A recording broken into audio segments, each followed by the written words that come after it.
move into questions. Look, firstly, overnight I've received advice from the Cabinet Office, informed by the Electoral Commission, on potential timings for the by-election in Hamilton West. That advice gave me a limited number of possible options, given of course the time of year that we're in, public holidays and so on, and of course needing to take into account the final tally of votes being delivered before we move into significant end of the year events. On that basis, the by-election will be held on the 10th of December. That means that there's a brief period for nominations and for the process that needs to occur up front before that day. Of course, parties now, I imagine, will go into the usual process of working through who their candidates will be, and Labour will, of course, be included and do the same for us. The one thing I will just say again, I am still disappointed on behalf of taxpayers that we're having this by-election in the first place. It's been triggered by the fact that the independent member for Hamilton West has decided to resign in order to run as an independent member for Hamilton West. That seems to me to be a complete waste of taxpayer money. However, here we are, and so we will proceed with the by-election on that basis. Secondly, just a couple of comments about my meetings this morning. As you know, I had the opportunity to meet with Mayor Brown. This is my third meeting with a newly elected mayor. I've done the same with Christchurch, Wellington, and now here in Auckland. In each case, they've been relatively general, an opportunity to sit down and talk about where there may be shared priorities. And in each case, there has been. I'd say the same for the meeting with Mayor Brown. I was interested in what his priorities were, what he would like to achieve across the course of his term, and also, of course, interested in the position and view of council on those issues as well. What I've undertaken with the mayor, or suggested to the mayor, is it would be useful for us to have our key ministers across the areas, like, for instance, transport, housing, infrastructure, to come down and sit down with the mayor's team once council is formally in place and council members are fully in place and he's able to have convened the council as a whole.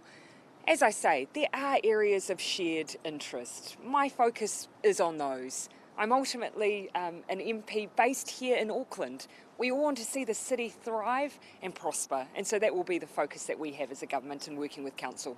What do you think of Wayne Brown's approach to the North-Eastern Park? About his approach to the North-Eastern Everyone will carve out their own style, their own way of doing things. The focus for me and our government is how do we work together constructively in the interest of all Aucklanders. Are you concerned he's making demands that he can't follow through as mayor?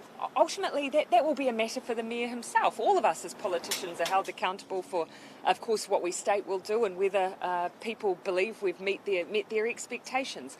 For me, bigger agenda for us, enough houses here in Auckland so that everyone has warm, dry, affordable housing, decent transport options for Aucklanders, reducing congestion, and thirdly, making sure that they're not seeing increases in their rates or water bills unnecessarily because we haven't fixed infrastructure. But a lot of what he's suggesting may see some of those stopped in their tracks. Oh, look, in here, which ones in particular? Well, Three Waters to start. Well, yeah, no, and again, here, my view is very simple. I'm unwilling to stand by and see Aucklanders face increasing bills, and that is what is projected to happen if we don't do something about water infrastructure in New Zealand. So I expressed to the Mayor that, in my view, neither of us want to see that scenario. So let's keep working together. Why not? Otherwise, I also just shared that the timetable for the legislation, it continues, and I'll be making sure that his team are aware of those timetables. Why not hold a joint press conference with the Mayor today? I don't believe I've ever done that before, and equally, I don't think for an introductory meeting that necessarily would be expected, and I haven't done it for Christchurch, nor did I do it for Wellington. But I guess the difference here is there are some fairly public differences in opinion, right? So why not present a united front straight off the bat? Oh, look, for an introductory meeting, A, I didn't see that as being necessary. B, I've not ever done that before, and I haven't done it with any of the other mayors. Look, ultimately it was a chance for us just to have an initial conversation. I do think that there are areas that we can work together on. So I'd rather move past the bravado and just get down to business. In terms of Three Waters, obviously he has asked a number of council bodies to basically stop work on it. Are there any chances that the government will pull back on Oh, we've been very clear here. I do not want to see a situation where we stand by and watch New Zealanders' rates bills go up. And that is what will happen if nothing is done about water infrastructure in New Zealand. So I made it clear to the Mayor that's exactly what is predicted to happen here in Auckland. It's not something that I believe is in anyone's interest, so let's sit down together and make sure that we prevent that from happening. Final point, obviously the legislation is actually already before Select Committee.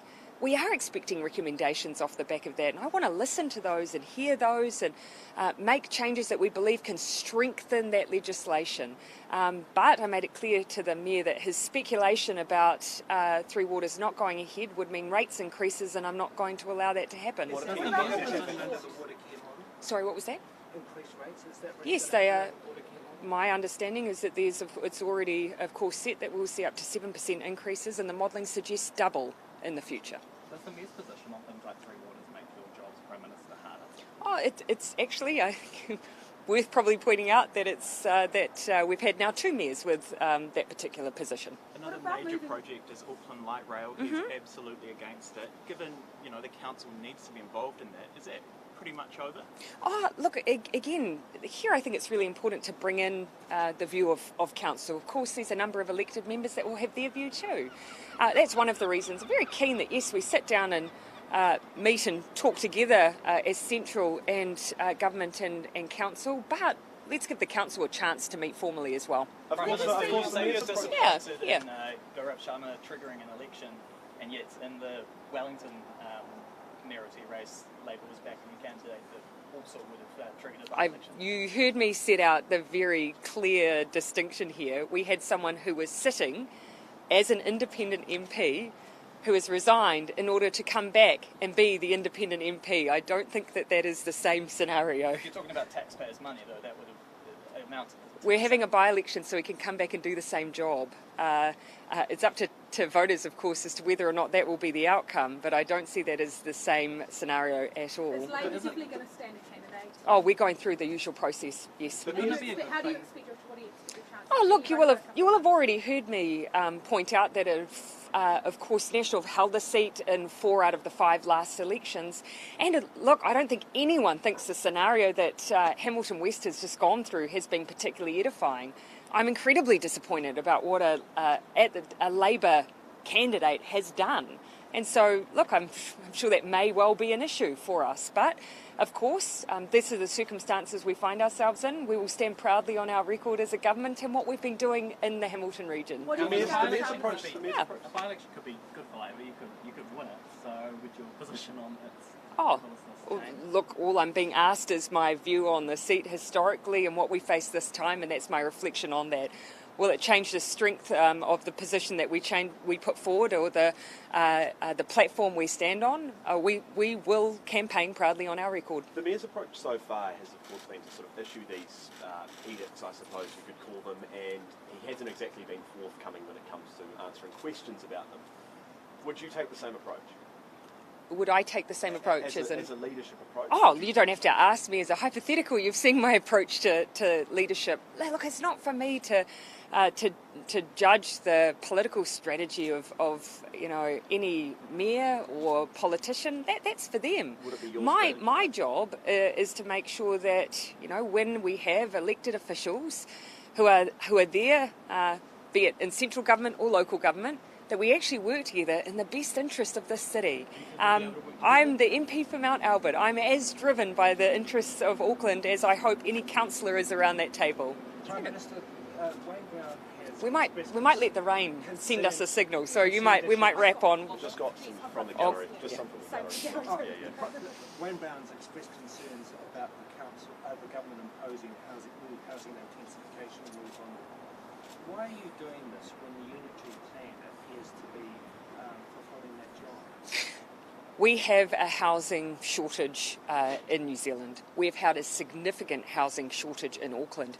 Auckland is an example, though, of where we have made progress, and you can see that in even the rental data that's coming through. We're finally starting to see that relative to the rest of the country, some of those increases in rent prices coming away in Auckland. And I absolutely believe that's because of all of the work that's been done on supply.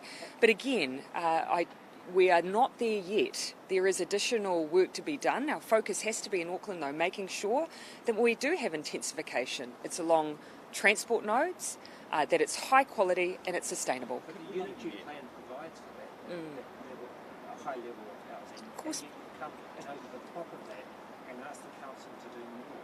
Why is that? Because we still have a housing supply issue. Could we get your memory? Yeah, I'll come here, and then I might... Oh, you haven't had one. Yeah, down the back. What do you think of the Mayor's calls for a number of CCO staff to resign, including the Eco Parliamentary Board? It is not for me to adjudicate or pass comment on every single element of a council's agenda. Is it appropriate that you had to hitch a ride with Justin Trudeau on his plan because our Defence Force 757 is too old and too slow? That wasn't actually the basis of that event at all. And it wasn't actually anything to do with the 757. We never used the 757 for that particular trip. It was simply a matter of convenience. It was a way we could reduce a bit of cost. He was heading in the same direction. It just made sense. Does it concern you that those 757s are quite old, quite slow? And as a small country at the bottom of the world, how important is it that you have, I guess, a VIP plane to be able to travel? It has never been a priority for me. I've always found the New Zealand Defence Force have been exceptional.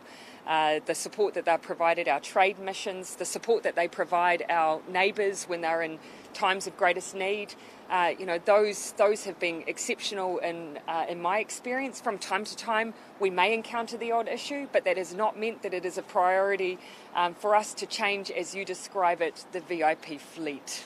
On inflation, obviously it's been a lot higher than many economists were forecasting. Yep. The Finance Minister talked about pursuing targeted spending. Are you considering reducing the cost of living payments? No, that's not something that we have been looking at, but we constantly cast our eye across the range of measures that we have in order to try and create a buffer for New Zealanders against what has been, of course, a very difficult time. But we also try to future-proof some of our decisions. So you'll know that we've given that certainty around the reduction in the cost of fuel. And that is something that we, of course, have kept in place until January of next year. Same with half-price public transport, in anticipation that regardless of whether or not the forecasters have got it bang on, we did expect that it would take a bit of time for inflation to come away. What happens after January? Again, at this point, that is the end point that we have for it. We'll continue talking as a team over what, of course, the environment is looking like at that time. But certainly when it comes to fuel costs, you've seen a bit of change in that area already. If I may, you're going to be my last two. Farmers around the... Oh, yeah, did you even have one? Forgive me, yeah. This is definitely your last? Farmers around the country are obviously hitting the roads again today. First of all, does it feel like people... It's just the one question, so I'll give you a chance to reconsider. Does it feel like everyone's grumpy at you, and will you pull back on emissions plans? Look, we are in the middle of a very genuine process here. We want to be out and are out talking to our farmers and our food producers as to the best possible design for the system. Keep in mind, our starting point has been the system that came to us from the sector themselves. We've made some small changes and now we're asking for views on that. My focus is on working constructively with our food producers to get the best possible outcome for them and for New Zealand. My erstwhile colleague Rachel Smalley has been speculating you might step down on top before the next election. Do you have a comment? I saw that and I reject it. That's probably all I've got. Actually, to be fair, I saw the headline. I didn't get behind the paywall. And Trevor Miller is heading out today. Your favourite memory of a former speaker? Oh, they would all be personal ones. I think just one reflection. Trevor, of course, over many years has built up a particular probably perception Privately, he's an incredibly generous person. You'd be hard-pressed to find anyone in our caucus who hasn't at some point benefited from the work he's done to try and make Parliament a little more family-friendly than it's been when he arrived. He's very focused on how we can particularly make Parliament a more child-friendly place. And that's had a marked difference to the lives of those parents who are in Parliament. And I know many who are very grateful for the influence he's had there. Thanks, everyone. Oh, nice try then. Thanks.